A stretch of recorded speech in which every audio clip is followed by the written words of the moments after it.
It wasn't the prettiest thing in the world, but the New York Mets won their first series of 2025, and now they will return home for a small mini homestand and get their home season underway. Welcome into another edition of the Bleav in Mets podcast. Chris Schubert, Jack McKessie here with you to recap everything that went on in this series against Miami. And there was a lot, that happened in the finale of this series. We'll get to it all here on the pod. Jack, how are you, my friend? I'm good, Chris. My thoughts coming out of this series were we got Juan Soto doing well in the first series. We got Pete Alonso doing well in the second series. If we're on pace that one player per series is going to find their offense, the Mets are going to be cooking by June. Cooking by June is exactly the way we all thought this season was going to go.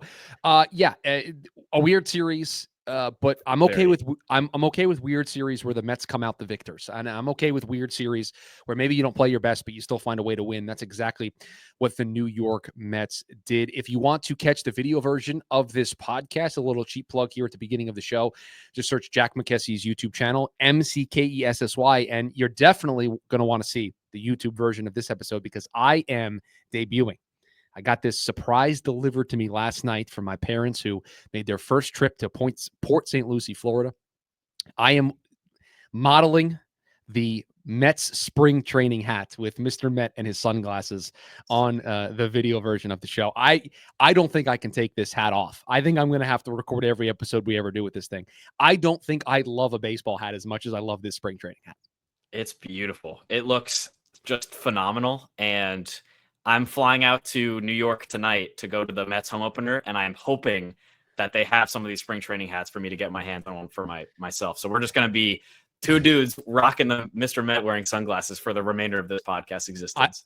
I love it, and I hope that when we record the episode after this next series, that it's both of us wearing these hats celebrating a series victory. That would be a lot of fun. But let's get into this series for the New York Mets that started with a Pete Alonso game after a solid David Peterson start, a not-so-great game 2 where defense and cold bats get in the way for the Mets, and then the wildest game of the season so far where everything was going wrong until everything was going right, and then everything was going wrong again, and then it went right, and they win the game. But we'll start with the opener of this series. It was our first look at David Peterson, and I was impressed with the way David Peterson conducted himself. He was nibbling a little bit early in this game and really only made 2 mistakes, the 2 home runs that he allowed, but 9 strikeouts, and he gave the Mets 6 solid innings and really looked like he picked up exactly where he left off in 2024. And that's a really encouraging sign. And what I like the most about that start, Jack, was he didn't get down on himself. He battled, and in previous iterations of David Peterson, the home runs have been an issue. And the reason why the home runs have been an issue is because he's allowed that mistake to kind of compound on itself. Mm-hmm. And you didn't see that in this start. You saw somebody who was clearly comfortable, clearly in command of his stuff to the tune of 9 strikeouts. So was really, really impressed with what we saw in David Peterson's season debut. Yeah. 9 strikeouts is going to be a thing that plays, especially when you're only walking 3 guys. I think that's something that when you look at the history of Peterson and his starts, walks were a big issue for him as well. He'd get a lot of full counts and then be unable to put guys away and give up walks or let them get on base. I was really happy to see not only the fact that he was striking out guys and limiting his walks, but he was the first starter for the Mets this year to go 6 innings, which is going to be a big thing that I'm looking out for early in the season, because that was something last year that I feel like really held back the team, having to rely so heavily on the bullpen. And we'll talk about it later in this series about bullpen usage, but to have a guy be able to go 6 innings, be able to take care of business against a team that's not as strong offensively as some of the others in the National League East was a really promising sign as well. And then outside of David Peterson and what we saw from his start, the promise that we saw in his command, the bats looked like for one game, at least in this series, they had woken up. Yeah, and it was Pete Alonso who delivered the big blow with that grand slam. And Pete is going to be a topic of conversation here for the whole series, so we might as well have it now. Not only are the results there, right? The 2 home runs in this series, the grand slam in game 1 of the series, the game-tying 3-run home run yesterday to help the Mets complete the comeback in the 8th. But the at-bats are just so much better. He's hitting the ball hard. He's working counts. He's battling. He's fouling off close pitches. He's not swinging at some breaking pitches that are close. There's just seems to be he's comfortable up there. And that's normally the telltale sign for me when a guy is comfortable. If they have the command of the strike zone, if they're able to lay off those close pitches, that tells me they're seeing it out of a pitcher's hand really well. They have a really good feel for what this guy's going to throw in this spot, and they're just comfortable. They're not overthinking it. They're just very content in knowing what's going to happen in a spot and being able to deliver. And you're seeing that early from Pete. In fact, he's really the only guy that I would describe as locked in and focused in that regard. There's some ups and downs with basically everybody else in this lineup, but it is a really, really good sign that Pete is hitting the ground running, and you're seeing the power.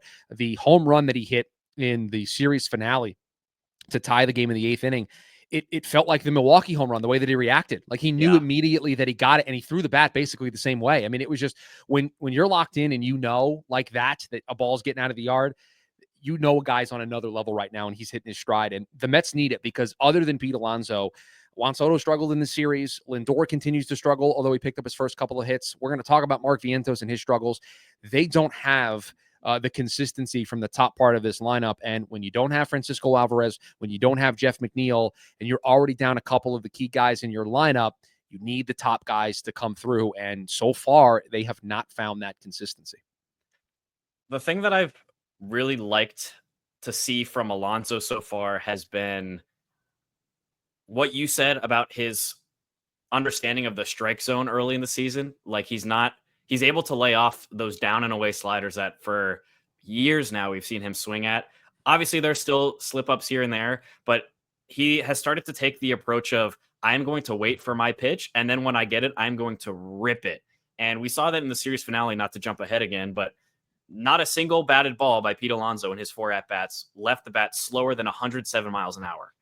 2 doubles, a home run, a game-tying home run, and then a line out to left center. The other thing that I've really liked is he's not trying to pull everything. No, right. Keith talked about that on the broadcast, yeah. Both of his home runs, I guess the second one was to dead center, but the first one, the grand slam, was to the opposite field. And that's the kind of thing that we saw from him in the postseason last year. That's what that home run off of Devin Williams looked like.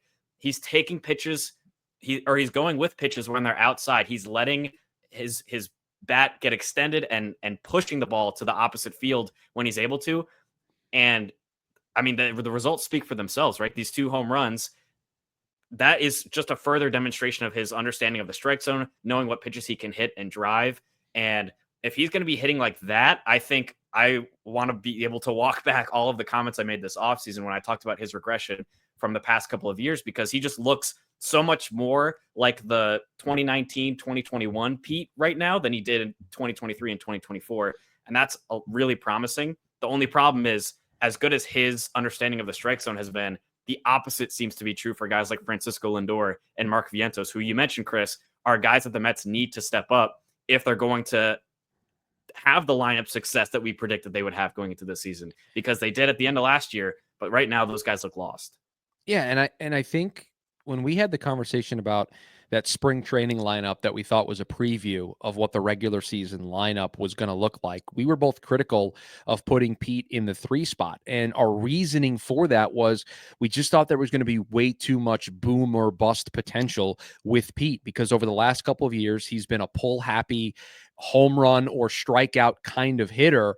And so far through 6 games of the season, that hasn't been the case. And it's weird to say this for somebody who's hit a huge grand slam and a game-tying 3-run home run, but he's not trying to do too much. When he's going the other way with the ball, that is him not doing too much. When he's doing too much, he's trying to pull the ball, he's trying to cover all the parts of the plate, and then he isn't being true to himself and just going with the ball the other way. And if he's going to do that and he's going to hit the ball as hard as he's hitting it and he's going to have this command of the zone, then you feel a lot more comfortable about him hitting in that 3 spot because it won't be as much boom or bust. He can hit more doubles. He can just continue to move guys over, and it's not just going to be home run or strikeout. So super encouraged by what we're seeing so far from Pete Alonso, and he had 2 of the big blasts in this series. Game 2 of this series was an ace-off, Kodai Senga, Sandy Alcantara, and the story of this game is I think Kodai Senga pitched better than his final line would indicate, but the defense behind him, there was cold bats for the Mets. They were just non-existent in this game. And the defense, you have 2 errors by Lindor. Guy made 8 errors all of last year. He has 2 errors in the same game and an error in the 4th inning that if it's not for that error, Senga is out of that inning before the Marlins take the lead. And the Mets are just unable to recover from that because they just don't have a whole lot consistency in their offense. At one point, I think it was 13 Mets in a row got set down by the Marlins, both Sandy and the bullpen. So it was back and forth, right? Houston, it was a whole lot of nothing. They broke out on Monday. Okay, maybe they found something. Maybe it will continue. Nope, it was right back to what we had seen so far to start the year. But my takeaway was the ghost fork was working. Senga certainly had the strikeout pitch in that game. And I would like to pass a motion here on the program to move Max Kranick up branch on the trust tree. Yeah. 3 innings, 22 pitches, absolutely 22 dominant. pitches. Move him up the trust tree. Move him up. I know we talk about him and Huascar Brazaban and Budo as the mop-up multiple inning guys. I Bleav that is doing a disservice to the job that Max Kranick and Jose Budo are doing. I mean, even Huascar Brazaban, he picked up his first career save. But I would like to move Max Kranick out of being associated with Huascar Brazaban and Danny Young. We'll get to Danny Young in a second. I would like to move Max Kranick up a branch on the trust tree if it's okay with you. I mean, Chris, you called your shot early in spring training. Like I put him on the roster. I put him on the pulse of what Max Kranick was going to look like come the regular season. And man, he's everything that we hoped he would be coming out of spring training. We had higher hopes for guys like Clay Holmes, and we'll talk about him in a sec. He's been a little bit shaky through his first 2 starts, but Max Kranick was the other big pitching success story from spring training. And so far, dude, I mean, 3 innings, 22 pitches, that speaks for itself. And to get that kind of versatility, I guess, or that length from a reliever is just going to be such a boon for the Mets this season. And it's kind of been nice to watch. And the broadcast has mentioned it several times, how the Mets have these 3 guys. You mentioned Jose Buto and Huascar Brazaban, who are able to give you multiple innings of relief and kind of take over the roles that maybe Daniel Nunez played last year and Reed Garrett in some situations. And to have that kind of versatility and ability to deploy these relievers, and to have a guy like Max Kranick, who hadn't really contributed to the Mets at a significant level at any point before this, to have him step up and pitch the way he has so far is really, really nice to see. But going back to what you were talking about with Senga, liked what I saw. Like you said, the bottom line in the box score looked worse than the actual results, especially given his first 2 batters were like 4 pitches, double home run. And that's just tough. Like kind of what happened at his start in the postseason last year. He's got some rust, right? He only had that 1 start last year, which we will always have. We'll always have it. But he's just knocking off a little bit of rust. The ghost fork looks good. And he is going to be returning to A status, I think, in the next 2 or 3 turns through rotation. I'll call my shot there. I've said this before when it comes to evaluating starting pitchers, but you don't accidentally get 8 strikeouts. That doesn't happen like on accident. You clearly have command of something if you're going to rack up that many strikeouts. And he had a really good feel for that ghost fork. And I want to touch on the Kranick thing real quick before we move into the finale, which is the wildest game of this series. You had each game of this series go the way I kind of thought things might go in spring, because I remember I talked about how wouldn't it be great if you had Budo as a 2-inning reliever on one day, and then you had Kranick as a multi-inning reliever the next day, and you're able to piggyback off of these guys and bridge the gap and keep your arms fresh? Well, the opener of this series was Huascar Brazaban going multiple innings. Mm-hmm. Game 2 of this series was Max Kranick delivering 3 innings, so nobody else in the bullpen had to be used. 22 pitches. And if things went the way the Mets would have liked them to have gone in the bottom of the 10th, it would have been Budo for 2 innings yesterday, and you would have used each one of those guys every single day, and you would have been able to keep some of your arms fresh. I mean, the only reason why Edwin Diaz was used in the 8th inning of that game yesterday was because Carlos Mendoza had a predetermined outcome of wanting to get those guys in because they hadn't worked much, right? They hadn't been used since the Houston series, since the second game of the Houston series. So he wanted to get those guys in because there was a day off today and because, they're not playing again until tomorrow. So he basically predetermined that no matter what the situation, no matter what the score, I want to use these guys.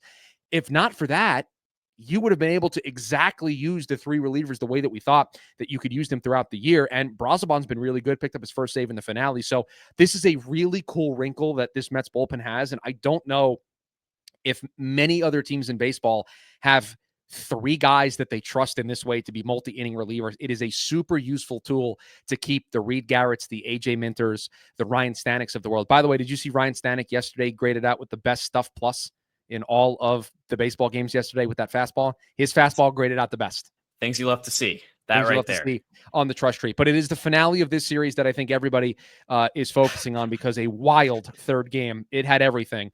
It was a similar story to the second game of this series with some really bad defense. I mean, I have a list of things that happened just in the third game of this series. Yeah. Tyrone Taylor misplays a fly ball in center field, which allows the runners to move up a bunch and to load the bases. What even happened there? Like he just got crossed up by the ball in the air. Which is so weird for a guy who's so sure-handed out there, but just did not play it well. That same inning, Vientos has a out at home plate that he just airmails into the third row if there wasn't for the Nets. In the 7th inning, Mark Vientos has one of the worst at-bats I've seen a player have this season. The player prior had a 4-pitch walk. I believe it was Jesse Winker, a reliever that had just come into the game. I believe this was the 7th inning, so I believe this was Lake. I can't forget Lake's last name, but Lake came into the game for the Miami Marlins. 4 straight pitches for Lake Bacher. 4 straight pitches, a walk. The first pitch to Mark Vientos is also a ball that's not even close. So Lake Bacher has come into the game, and he's thrown 5 straight balls, and they're non-competitive. They're not even close. And what does the rest of the at-bat look like for Mark Vientos? I'll tell you. This is exactly how it went down. He swings at a ball up at his eyeballs for the next pitch. He stares at a fastball right down Broadway for strike 2, and then flails at a slider outside of the zone for strike 3. It is in contention for the worst at bat through the first 6 games. I'm putting it number 1. Somebody needs to dethrone it. That's how bad of an at bat it was for Mark Vientos. And I think this is the time for us to have the Mark Vientos conversation because he is struggling with the bat. And that's one thing. And I think if this was June or July, we wouldn't be harping on this as much, but it is to start the season. So it's obviously a conversation. But the worst part about it all is he is clearly taking those offensive struggles with him to the field because he had a couple of miscues.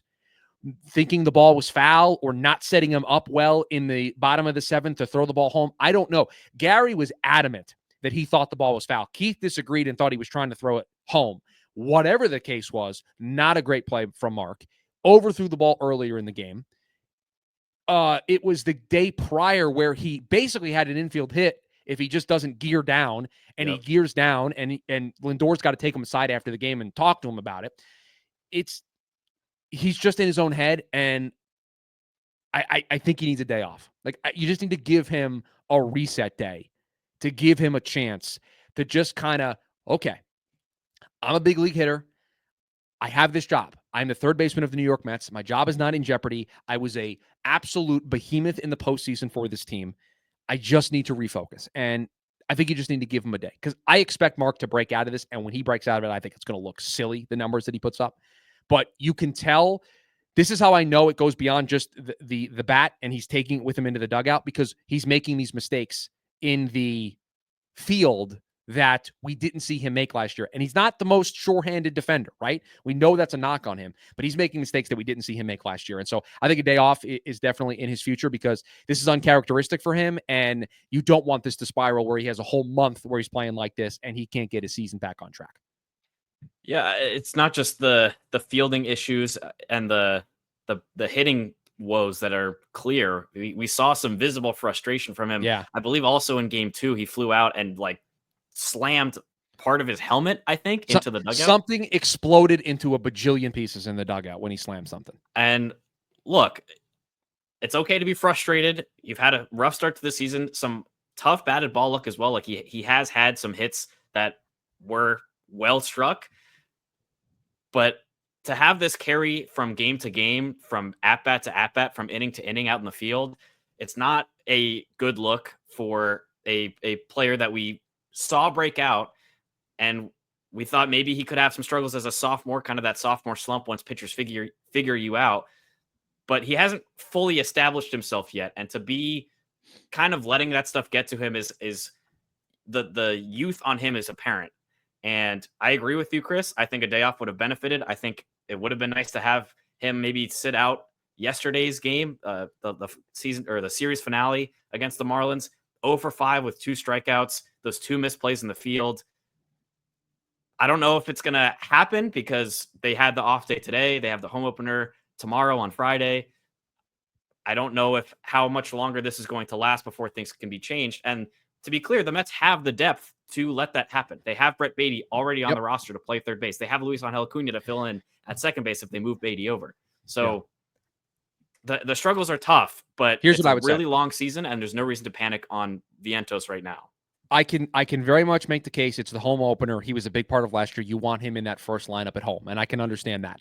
Then the fan base, Jack, you're a part of this because you are going to this game, and so you may have to lead the charge in whatever section that you're in, but he's got to get the Trey Turner treatment. He has to get the standing ovation. We still believe in you. You're our guy. Don't worry about it. We've got your back. We're going to go to battle for you. Like, he needs to feel it from the crowd.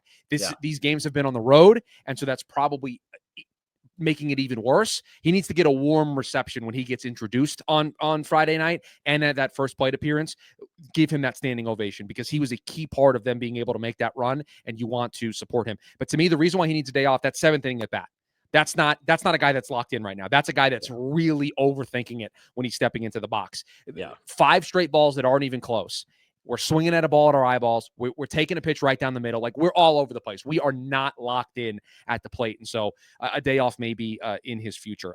The bullpen management of this game was really, really interesting because it led us to a place where Danny Young and Huascar Brazaban were asked to get the final 3 outs and to get a save. And this all goes back to what I said earlier in the program, that Carlos Mendoza clearly had a decision beforehand. And it's not one that I necessarily disagree with, of I want to get Ryan Stanek involved. I want to get Reed Garrett, Minter, Diaz. I want to get these guys work because they've only had a handful of appearances combined so far in the early part of the season. So I'm going to use my high leverage arms in the 5th inning.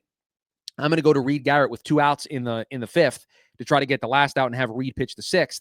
And I was kind of confused because Budo was up ready to go. And so if you would have just used Budo there for 2 1/3, 7 outs, then you have Diaz available in the 9th or the 10th if the game goes the way that it goes, instead of burning your closer in the 8th and then needing Budo to pitch the 9th or the 10th. So just a little backwards. It didn't come back to haunt the Mets this time, but you just worry about things like that. Of we walked into the ballpark with a plan, and we just stuck to that plan regardless of the situation, regardless of what the game in front of us was telling us. And it felt like you were asking for trouble. Yeah, I'm with you. I didn't really understand why Budo had been up. I don't remember. I think it was the inning prior. So, I mean, we could talk about Clay Holmes as well because he had some struggles with command. He was still sailing those fastballs a better start. high. I would say that this one was a better start than the first start because he looked really good in the 2nd inning. He threw the kick change more, 6 lefties in the Marlins lineup. So he attacked them with the kick change. I thought the sweeper had some nice bite. I thought the sinker early was good. But the defense didn't help him either. He's out of that 3rd inning with only 1 run if Vientos doesn't make that overthrow, right? So we're out of that inning, and his stat line looks a lot different. Yes, it stinks back-to-back starts of 4 2/3, right? But I thought if we're evaluating each start individually, this start was much better than the previous start. He just needs to find that length. But I think confidence-wise, he didn't use the sinker a bunch. He used the cutter and the kick change the most. Those were his 2 most used pitches. I felt better. That first start was a little shaky. I didn't feel great after that first start. I feel a lot better after the second start. No, I agree with you. I'm going to need to see him get that length and to get that command a little bit better. It also felt like in this start, I mentioned it on our last episode, that he looked really rushed when he had guys on base. He was doing it again. I didn't feel like it was as bad this time though. Like, I felt like he was taking more of his time. So I was watching because you put this bug in my ear during his first start, and so now it's in my head while I'm watching, and he's just ready to go with like 6 seconds on the pitch clock, and he's just firing, and it's like, dude, you can use all the time on the pitch clock. You don't have to rush and throw. Like, you're not even close to a pitch clock violation. You have an extra 6 seconds. Yeah. You have extra time. I'm not saying it was perfect. I just thought that the first time it was like 8-7 seconds. Yeah. This time it was like 6-5 seconds. So he's getting a little bit better start by start. But then to have Garrett come in and then have to burn, quote unquote, burn all of your higher leverage relievers earlier in the game, I didn't really understand that either. Because again, if you have Buto up, you're able to get a couple innings from him. They ended up using him for 2 innings later in the game. But to not have the ability to use those higher leverage guys once the offense, aka Pete Alonso, came alive, it hurt you down the stretch. It's 4-1. You're not down 7-1 on the last game of a series and you're just waving the white flag and you're just going to get these guys in. It's still a close game. You still have, even though he's struggling, you still have Francisco Lindor. You still have Juan Soto. You still have Pete Alonso. Right. You are one small rally away from this being a close game. So maybe you just keep those guys in your back pocket a little bit. And again, this is all about the order. You could have used all those guys. If you use Buto on the front end, like he was already up and ready to do, you don't run into this problem where now we get to the 9th inning and we don't know who's available to us to close the game. So, okay, Jose Buto, you're our best reliever. Give us 6 outs. Like, if you just put Buto in the front, and the reason why I'm saying this, Buto was standing. They cut to him in the bullpen, getting loose when Holmes was struggling. So you were already in your head thinking about using Buto in that spot. You should have just stuck with that, and then you would have had Garrett, Stanek, Minter in those key spots, and it would have set up for Diaz to close the game instead of the absolute roller coaster ride of emotions that we had in extra innings. Oh my goodness. Those extra innings were, I went through the full range. I mean, you said the roller coaster emotion. I went through the full range of like Pete Alonso's home run after all of the miscues. Suddenly the game is tied in the 8th inning, somehow, some way. Buto does well through the 8th and the 9th, and then, or sorry, the 9th, and then the 10th, and then Danny Young comes in for the 11th. And spoiler alert, after the Danny Mets Young scored not 2 the runs closer. in the top of the 11th, it was almost a loss. I was very concerned once he got 2 runners on with Huascar Braziban coming in and already giving up a run. I know he pitched 3 innings the day before, but it was only 22 pitches. Yeah, that's Max. That should have been Max Kranik's spot. It should have been. He of the guys that were left at that point when the 11th inning rolls around, you have Max Kranik, you have Danny Young, you have Huascar Braziban. Those are your 3 options. Of those 3 options, you have a day off tomorrow. Max Kranik threw 22 pitches the day before. He should have gotten the 11th. Now, you got away with it. Huascar Braziban has been excellent to start the season. But to me, I would have gone to Kranik in that spot. Of those 3 guys, because in that spot, you have to go with the guy you trust the most. And I'm here to tell you, I do not trust Danny Young. I question whether or not he's long for this roster. I'm with you there. It was just a brutal. I mean, he got that one strikeout was massive, huge. Before that, things were looking really shaky. Especially like the frustration I felt in the top of the 10th inning when Tyrone Taylor hit that bloop single and it's 1st and 3rd, no outs, and you're like, oh, good, we got Luis Torrens, who's had some nice defensive plays so far. Maybe he could do something. You want to talk about a underrated MVP from that game yesterday? Luis Torrens stealing an out at home on a play where replay gives the Mets something they never get. They never get that call on replay. And then he nails another runner at second base. Spoiler alert to the rest of the league. Or maybe not. Maybe I want you to continue to do this. Do not run on Luis Torrens. Just don't do it. He was bad unreal. News for you.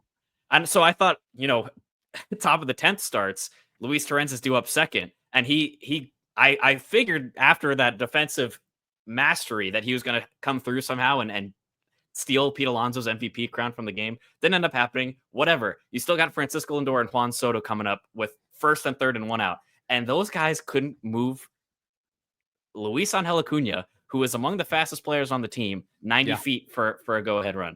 So frustrating. And then to see Danny Young come in the 11th after the Mets finally get some gifted runs on the board themselves, I can't see a long-term future for Danny Young. I know he's one of 2 relievers that are lefty on this roster right now, along with AJ Minter, but there's just there can't be situations like this where the Mets are up 2 runs and he's the one guy you can turn to. It did not work, and it will not work in the future, especially when we get into August, September games where things start really mattering. Yeah, and listen, they got away with it here and they won the series, but they're going to need more out of their center field platoon. They're going to need more out of whoever is playing second base. Brett Yeah. Beatty has not had a great start to the year. Acuna's been okay. I wouldn't describe it as anything other than that. And if the top of the lineup isn't doing their job, the bottom of the lineup's got to create something, and you're getting nothing from center field right now. You're getting nothing from second base. It's just a struggle across the board. And so with the Blue Jays coming into town, I have real quick, I have back-to-back notes in my game log that I keep for these games. I have shout out Luis Torrens in all caps after the Beatty play. And then the note directly underneath it is Luis bleeping Torrens is what I have when he threw the guy out at second. Just an excellent job. Defensive masterclass from Luis Torrens. But it is 3 games against the Toronto Blue Jays, the home opener, the home first series of the year, which Jack will be in attendance for. It'll be Tyler McGill making the first start for the Mets against Kevin Gausman. Then it'll be Griffin Canning against Chris Bassett, old friend Chris Bassett. And then David Peterson will start the series finale against Bowden Francis. Some really cool pitching matchups, some good pitchers on Toronto's side. We'll see another start for Griffin Canning. We'll see if Tyler McGill can follow up his good start to start the season, and then David Peterson trying to make it 2 in a row. And this Toronto team comes in, they're 5-2. They just swept the Nationals in 3 games. They're on a 4-game winning streak, in fact, coming into this series with the Mets. And you know the names. Anthony Santander, Vlad Guerrero Jr., Bo Bichette, old friend Andres Jimenez is in town, George Springer, former future Met George Springer involved here as well. So this should be a really good litmus test early for the New York Mets to see how they handle so far one of the better teams in all of baseball. So we're looking forward to that. Are you going to all 3 games or just the home opener, Jack? Just the home opener.